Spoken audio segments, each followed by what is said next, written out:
ભાવનગરના વેળાવદર ગામે રસ્તાને લઈને ખેડૂતો પરેશાન છે। સમગ્ર બાબતે જિલ્લા પોલીસ વડાને ખેડૂતોએ રજૂઆત કરી। ખેડૂતો આ રસ્તા પર નીકળતા ધમકી આપતા હોવાનો પણ દાવો છે। મામલતદાર અને કલેક્ટર દ્વારા રોડ રસ્તો ખુલ્લો કરવાનો હુકમ કરાયો।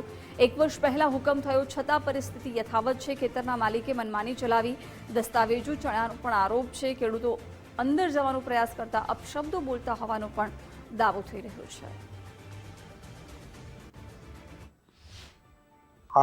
महाराज साहेबे अमने ज्यारथी जमीन सौंपी है त्यारथी आ रस्तो अमारो छे अने अत्यारे रस्तो बंध आ लोकोए करी दीधो छे अने चालवामां धाक धमकी आपे छे।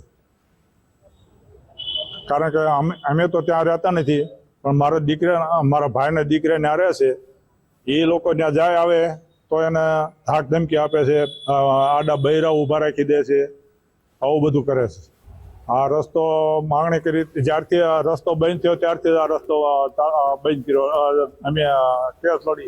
कोर्टनो हुकम आव्यो छे अने मामलतदारश्रीए हुकम कर्यो छे त्यार पछी पण आ 30 फूटनो जे रस्तो छे ए मालिकोने चालवा नथी देतो। एटला माटे આજરોજ એસપી સાહેબને રૂબરૂ ખેડૂતો સાથે મુલાકાત કરી છે અને ખેડૂતોને આશ્વસ્ત કર્યા છે કે આ રસ્તો જો કાયદેસર હોય અને કોર્ટનો હુકમ હોય તો એમની અંદર જે કાંટા નાખી દેવાનું કૃત્યો કરતા હોય, હાલતા ચાલતા જતા જે ખેડૂતોને લેડીઝોના મારફતથી ગાળો ગરોજ કરાવી, ધાક ધમકી કરાવી, આવી કોઈ ઘટના બનતી હોય અને ચાલવા ન દેતા હોય એમને જે પ્રકારે માલિકીની જગ્યા છે અને માલિકીનો અને હકનો જે રસ્તો